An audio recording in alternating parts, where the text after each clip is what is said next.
नमस्कार दोस्तों, मैं विशाल शौकीन स्मॉल टाउन जर्नलिस्ट में आप सभी का स्वागत करता हूं। दोस्तों, 5 नवंबर 2025 को leader of opposition Rahul Gandhi ने प्रेस कॉन्फ्रेंस कर इलेक्शन कमीशन ऑफ इंडिया और भारतीय जनता पार्टी को जबरदस्त घेरा। राहुल ने बहुत सारी बातें देश के सामने रखी और उन्होंने कहा कि जो हरियाणा की सरकार है वो चोरी की सरकार है और ये लोग धांधली करके चुनाव जीते हैं। तो दोस्तों, आज का ये वीडियो काफी इम्पोर्टेंट होने वाला है, तो आप सब मेरे साथ आखिरी तक जुड़े रहिएगा। हम डिटेल में बातचीत करने वाले हैं। तो दोस्तों, राहुल गांधी ने सबसे पहले ये फोटो दिखाई, आप इसे ध्यान से देखिए। हरियाणा के एग्जिट पोल, सभी एग्जिट पोल में कांग्रेस पार्टी को भारी सीटों के साथ जीतता हुआ दिखाया गया था। वही दूसरी तरफ भाजपा को किसी ने भी 29 सीट से ज्यादा नहीं दी, यानी भारी बहुमत से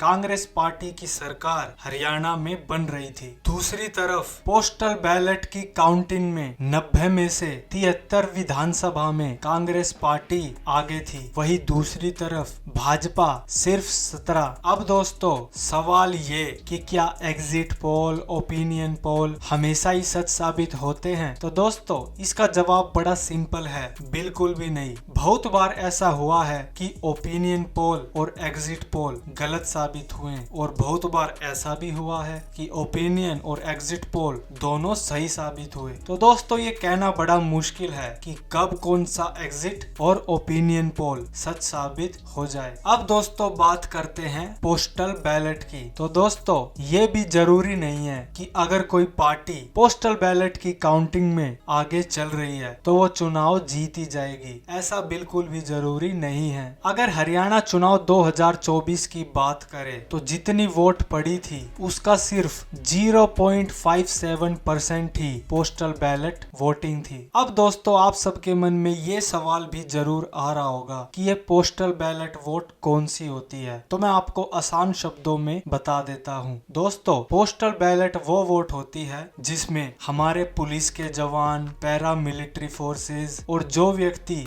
मतदान केंद्र में नहीं आ सकता, जिसकी एज बहुत ज्यादा है या कोई बीमारी है, तो उन सब की वोट पोस्टल बैलेट में होती है। हरियाणा चुनाव 2024 में कुल 80,105 पोस्टल बैलेट वोट पड़ी थी और कांग्रेस पार्टी को 41,417 वोट मिली। दूसरी तरफ भाजपा को 27,952 वोट मिले। अब दोस्तों, आगे बढ़ते हैं। तो दोस्तों, आगे राहुल गांधी ने हरियाणा के मुख्यमंत्री नायब सैनी की एक वीडियो क्लिप शेयर की। ये वीडियो हरियाणा चुनाव मतगणना से 2 दिन पहले की है। आप इस वीडियो को ध्यान से देखिए, उन्होंने क्या कुछ कहा। मैंने शुरू से ये कहा है कि भारतीय जनता पार्टी एक तरफा सरकार बना रही है। हमारे पास सारी व्यवस्थाएं हैं, आप चिंता मत करिए। तो दोस्तों, आपने सुना कि सैनी साहब किसी व्यवस्था की बात कर रहे हैं और फिर जो उन्होंने स्माइल दी। अभी आपको आगे पता चल जाएगा दोस्तों कि सैनी साहब किस व्यवस्था की बात कर रहे हैं। आगे राहुल गांधी ये फोटो पोस्ट करते हैं जिसमें लिखा है कि कांग्रेस हरियाणा का चुनाव 22,779 वोट से हारी, यानी भाजपा और कांग्रेस के बीच इन 8 सीटों में कांटे का मुकाबला हुआ और बहुत कम फासले से हार जीत का फैसला हुआ। अगर ये सीट कांग्रेस के खाते में आ जाती तो आज हरियाणा में कांग्रेस की सरकार होती। आप देख सकते हैं दोस्तों कितना कम फासला रहा है। अभी हम दोस्तों आगे बढ़ते जाएंगे तो आपको चीजें और साफ होती चली जाएंगी। अब आप इन मोहतरमा को देखिए। दोस्तों, आपने फोटो को देख लिया, अब मेरी बात बहुत ध्यान से सुनिएगा। ये एक सोशल मीडिया इन्फ्लुएंसर है, ब्राजील में हेयर ड्रेसर का काम करती है। इनका नाम लैरिसा नेरी है। अब आप सोच रहे होंगे कि विशाल भाई, चुनाव तो हरियाणा का है और आप बात ब्राजील की कर रहे हो। तो जरा रुको दोस्तों,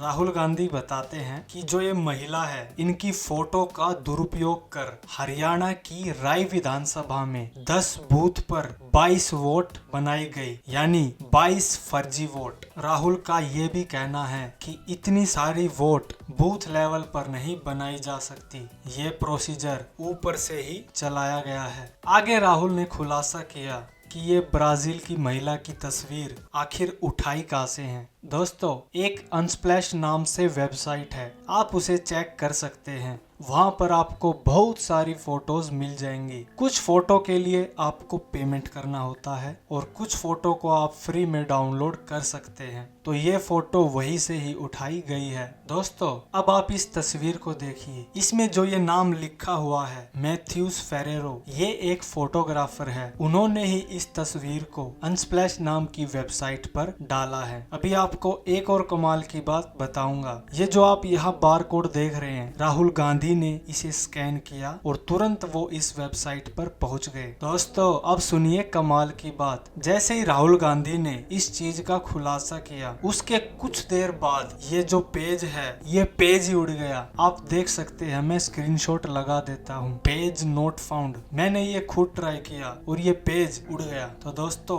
अब आप खुद दिमाग लगा सकते हैं कि ये काम किसका हो सकता है, क्योंकि कांग्रेस के पास इतनी पावर नहीं है कि वो किसी नामी वेबसाइट के पेज को ही उड़ा दे। तो अब आप खुद सोच सकते हैं कि ये काम किसने किया होगा। कौन नहीं चाहता कि लोग इस चीज को देखें और फिर मजाक उड़ाए। दोस्तों, आसान शब्दों में बताऊं तो कि किसी ने इस महिला की तस्वीर को डाउनलोड किया और अलग अलग नाम और उम्र के साथ 22 फर्जी वोट बनाई 10 अलग अलग बूथ में। अब आपके मन में ये भी सवाल आ रहा होगा कि विशाल भाई, 10 बूथ में 22 वोट तो बन गई, लेकिन कोई एक व्यक्ति इतनी वोट को कैसे दे सकता है? क्योंकि लाइन भी लगती है, टाइम भी वेस्ट होता है, सारी चीज होती है, तो वो अलग अलग जगह जाके इतनी वोट कैसे देगा? दोस्तों, आपका सवाल बिल्कुल जायज है कि एक व्यक्ति इतनी जगह पर जाकर वोट नहीं डाल सकता। लेकिन दोस्तों, जैसा कि आप सबको पता है कि हमारे देश में लोग हर चीज का जुगाड़ निकाल ही लेते हैं। अब मैं एक सवाल आपसे करना चाहूँगा, क्या आप 100% श्योरिटी के साथ कह सकते हैं कि जो कार्यकर्ता होते हैं या अलग अलग बंदे होते हैं, वो अपनी पार्टी और कैंडिडेट को जिताने के लिए फर्जी वोट नहीं डालेंगे? क्या आप 100% श्योरिटी के साथ कह सकते हैं कि फर्जी वोट नहीं डाले जाएंगे? आप कमेंट बॉक्स में बताइएगा। दोस्तों, मैं एक और एग्जांपल देना चाहूँगा। आपको याद होगा, जब नोटबंदी हुई तो उस समय सरकार के लोग कहते थे कि हमने 2000 के और 500 के ऐसे नोट बना दिए हैं कि अब इनको कॉपी करना नामुमकिन है। फिर दोस्तों, कुछ ही दिनों और महीनों के बाद पुलिस ने बड़े बड़े बंडल 2000 के और 500 के फर्जी नोट पकड़े। और दोस्तों, ये तो सिंपल सी बात है कि अगर किसी व्यक्ति ने 22 फर्जी वोट बनाई है तो वो ऐसे ही टाइम पास के लिए तो बनाई नहीं होगी कि चलो यार कुछ काम धंधा नहीं है तो फर्जी वोट ही बना लेता हूँ। तो दोस्तों, ऐसा तो होता नहीं है। अगर इतनी मात्रा में फर्जी वोट बन रही है तो पक्का उसका कुछ उद्देश्य तो है। और दोस्तों, अगर 1-2 फर्जी वोट बनी हो तो हम इसको मान सकते हैं कि चलो भाई मिस्टेक हो गई, लेकिन 22 तो ये थोड़ा दोस्तों अटपटा है। और आपके मन में भी सवाल आना चाहिए। राहुल की ये प्रेस कॉन्फ्रेंस इतनी वायरल हुई कि जो ये ब्राजीलियन महिला है, इसके पास वीडियो पहुंच गई और लोग मैसेज में उनसे पूछने लगे। अब मैं आपको उस महिला का रिप्लाई बताता हूँ। दोस्तों, ये मेरी पुरानी तस्वीर है, 18 या 20 साल पहले की। मुझे नहीं पता कि ये चुनाव है या वोटिंग से जुड़ा कुछ, और वो भी भारत में। लोगों को ठगने के लिए मुझे भारतीय बना रहे हैं। दोस्तों, क्या पागलपन है ये। यानी दोस्तों, साफ शब्दों में कहूँ तो उनका भी यही कहना है कि ये मेरी पुरानी तस्वीर है और कोई फ्रॉड काम करने के लिए मेरी तस्वीर का इस्तेमाल कर रहा है। अब दोस्तों, मैं एक और बात कहना चाहूंगा, आप सब ध्यान से सुनिएगा। अगर राहुल गांधी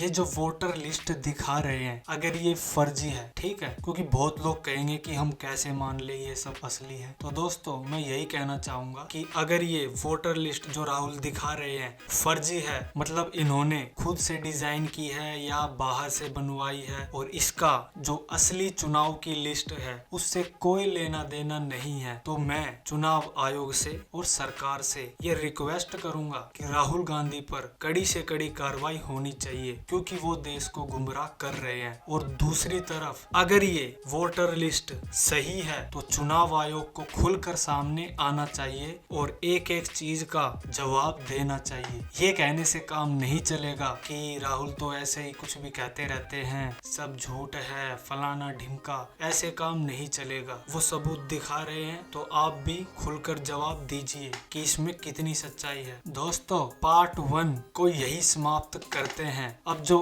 आगे की डिटेल्स होंगी मैं आपको दूसरे पार्ट में दिखाऊंगा। तो अगर आपको मेरी ये वीडियो पसंद आई हो तो इसे ज्यादा से ज्यादा लाइक करें, शेयर करें, कमेंट करें, सब्सक्राइब करें और बेल आइकन जरूर दबाएं। उससे वीडियो की नोटिफिकेशन सबसे पहले आपको मिलेगी और मैं जल्द ही इसका सेकंड पार्ट लेकर आऊंगा। तो आप मेरे चैनल से ज्यादा मात्रा में जुड़ जाएं। आप सभी का बहुत बहुत धन्यवाद।